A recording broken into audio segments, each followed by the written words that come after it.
उनको समझ में आ रहा है कि ये बात सही बोल रहा है, तो इस आदमी को गिराया जाए, इस स्तंभ को गिराया जाए, ताकि इसको जो मानने वाले हैं उनके दिमाग में वैक्यूम क्रिएट हो जाए, डाउट क्रिएट हो जाए कि ये चीजें तो गलत हैं। मेरा सगा भाई वो मेरे से पूछता है कि यार ये तू तो भाई स्पेशल फोर्सेज में तेरी यूनिट ने सर्जिकल स्ट्राइक की सही में की है। ये मेरा भाई पूछता है मेरे से। मैंने कहा क्यों, क्या हुआ? बोला केजरीवाल राहुल गांधी कह रहे हैं कि वो तो फेक है। Can you imagine? कौन है लोग? ये इसी देश के लोग हैं, ये आपके विपक्ष के नेता हैं। राजनीतिक प्रतिद्वंदता होनी चाहिए, जम के लड़ो, चुनाव लड़ो, जो विरोध करना कीजिए आप, लेकिन आपने देश की जो सबसे क्रेडिबल इंस्टीट्यूशन है आर्म फोर्सेज, आपने उसके ऊपर थूक दिया सबके सामने। आपने कह दिया कि सर्जिकल स्ट्राइक फेक है। सर्जिकल स्ट्राइक फेक कहने का मतलब यह नहीं होता कि नरेंद्र मोदी फेल है, इसका मतलब होता है भारत की सेनाएं फेल हैं, उनके ऊपर किसी का कोई भरोसा नहीं है।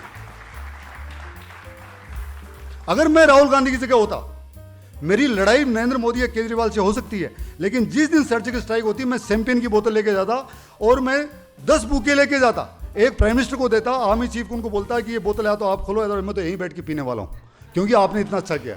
और मैं बाहर आके बोलता कि हमारी लड़ाई राजनीतिक लड़ाई चलती रहेगी, लेकिन सेना ने जो किया है हमें गर्व है और हम फिर अंदर घुस के मारेंगे। मैं प्राइम मिनिस्टर का सपोर्ट कर रहा हूं। मैं अनकंडीशनल लेटर लिख के आता प्राइम मिनिस्टर को कि देश की सुरक्षा के लिए जो कुछ करना है कीजिए, हमारा 100% सपोर्ट रहेगा। अगर मेरी पार्टी में किसी ने विरोध किया मैं उसको उसी वक्त निकाल के फेंक दूंगा।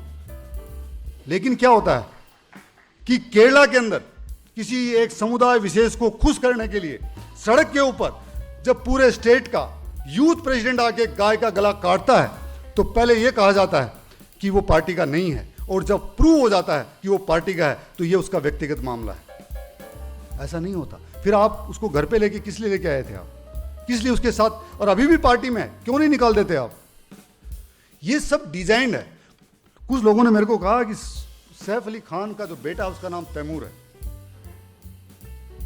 सबको अपने बच्चों को नाम रखने का हक है, लेकिन तैमूर कोई रखता है तो दर्द होता है।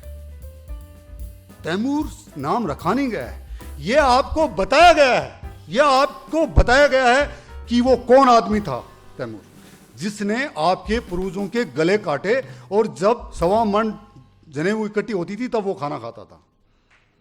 जब कोई औरंगजेब की कब्र पे जाके बोलता है कि वो अलामा है, वो हमारे इस्लाम के वो हैं, इस देश का अगर नागरिक बोलता है तो वो सिर्फ औरंगजेब के लिए नहीं बोल रहा है, वो हमारे गांवों को चीर के उसमें नमक मिर्ची ठूस रहा है। और अगर हम चुप बैठे हैं तो ये दोष हमारा है, उनका नहीं है। औरंगजेब इस देश का नायक नहीं हो सकता, डॉक्टर कलाम इस देश का नायक है, अब्दुल हमीद इस देश का नायक है। नैरेटिव देखिए आप, नैरेटिव देखिए किसी भी पॉलिटिकल पार्टी का, किसी भी मुस्लिम नेता ने आज तक डॉक्टर कलाम की जब वो डेथ हुई उनकी बरसी पे नहीं गए। जो हमीद साहब हैं जिनको परमवीर चक्र मिला, उनके लिए एक ट्वीट नहीं करते। मैं असउद्दीन ओवैसी का पूरा सब कुछ निकाल लीजिए आप, एक ट्वीट नहीं मिलेगा। क्यों? क्योंकि कलाम के हाथ में गीता रहती थी और तकलीफ वहां पे है। तो नैरेटिव चेंज हो रहा है। कलाम हिंदुस्तान को, भारतीय संस्कृति को, पुरातन सभ्यता, संस्कृति, सनातन धर्म को बिलोंग करता है, और ओवैसी उन लुटेरे आक्रमणकारियों को बिलोंग करता है। उनका नैरेटिव वो है कि इसको गजवाए हिंद कायम करेंगे हम, इस देश के ऊपर वो राज करेगा, इस्लाम का राज होगा। हम कह रहे हैं कि सब रहिए, सबका हक है, और वो कह रहे हैं कि हम छीन के लेंगे आज़ादी। ये एक नैरेटिव है, इस नैरेटिव को आपको तोड़ना पड़ेगा। आपको पता है कि नैरेटिव क्या किया जाता है, क्या होता है इसमें? जब कोविड हुआ तो बरखा दत्त ने जितने भी शमशान घाट लैपटॉप लेके पहुंच गई वहां पे, और लोगों के माँ बाप, भाई बहन जिनकी चिताएं जल रही थी, उनका live show Washington post, New York times पे चल रहा है। पैमाने सबके लिए एक होने चाहिए। सबके पिता, सबके माँ, चाहे हमारा दुश्मन भी क्यों हो, नहीं हो, उनके लिए उतने प्रिय हैं और हमारे लिए दिल में उनके लिए रिस्पेक्ट है। जब बरखा दत्त जी के पिताजी की डेथ हुई कोविड में, मैंने कहा कि भगवान उनकी आत्मा को शांति दे, लेकिन हमें उनका लाइव अंतिम संस्कार दिखा सकती हैं क्या आप? हमारे क्या सबके माँ बाप तो एक ही है ना, मुर्दे तो सब बराबर है ना। ये दो पैमाने कैसे तय कर दिया आपने? आप एक आतंकवादी को कहते हैं कि भूला भटका एक पुअर हेडमास्टर सन, ऐसे नहीं कहा जाता है। जब राजदीप सरदेसाई पार्लियामेंट के अंदर जाके कहता है कि टेरर अटैक हो गया है, सबसे जल्दी अंदर घुसिए, और हंस रहे हैं शाम को जल्दी पार्टी करेंगे, ड्रिंक करेंगे, दैट शोज कि तुम्हारे लिए क्या इंपॉर्टेंट है कि हमें ये खबर दिखानी है। तुम्हारे दिल में इतना भी नहीं हुआ कि देश के पार्लियामेंट में अटैक हो गया और तुम करो पार्टी करेंगे। इस देश की कॉमर्शियल कैपिटल में अटैक किया गया। नैरेटिव देखिए आप, बॉम्बे में अटैक हुआ, टीवी के ऊपर लगातार रिपोर्ट हो रही है, उस रूम में ये हो रहा है, वहां पे ये हो रहा है, और पाकिस्तान में बैठे लोगों को मालूम चल रहा है क्या हो रहा है। कारगिल में भी यही इन्होंने किया था, और उसके बावजूद लास्ट में ऐसा नैरेटिव बनाया गया है कि ये अटैक से लोगों का ध्यान भटकाने के लिए मुंबई वापस सड़कों पे आ गई है। ये नैरेटिव क्यों नहीं बनाया कि हिंदुस्तान का हर आदमी आग में झुलस रहा है, बदला मांगता है, आज वहां हुआ है, कल यहां होगा, परसों वहां होगा, लेकिन नहीं, मुंबई वापस सड़कों पे आ गई। इतनी हिम्मत दिखाई इन लोगों ने, सब लोगों ने, कि उन्होंने भूल गए आतंकवाद को, वापस सड़कों पे चल रही है जिंदगी। ये नैरेटिव आपको वहां से फीड किया जाता है।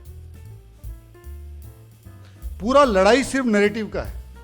जब सर्जिकल स्ट्राइक में जो सोल्जर गए, उनमें से मेरे एक जूनियर थे जिनको पैर में गोली लगी थी, सिर्फ एक आदमी को गोली लगी पूरे ऑपरेशन में। जब मैंने पहली बार बात की तो उसने मेरे को, मैं नाम नहीं लेना चाहिए, उसने मेरे को बोला कि सर अभी तो मेरा मन ऐसा कर रहा है कि मेरे सामने ये 2 आदमी 3 आदमी आ जाएं तो मैं जो बची हुई है मैं उनके अंदर निकाल दूं। क्यों? क्योंकि दिल में दर्द होता है। वो बोल रहा है कि साला मैं किसके लिए मर रहा हूं यार, मैं अक्रॉस द बॉर्डर, मेरे माँ बाप, बीवी बच्चे, भाई बहन, यार दोस्त सब छूट गए, और 1 वे टिकट है। सर्जिकल स्ट्राइक ऐसा नहीं है कि यहाँ बाथरूम जाके आप आ रहे हो वापिस, ऐसा नहीं है। आप एक उस देश के पास, उसकी सीमा में घुस रहे हो जिसके पास परमाणु बम और बंदरों के हाथ में उतरा है, कभी भी गला खुद का काट लें, किसी का कान काट दें, वहां पे जाके आ रहे हो।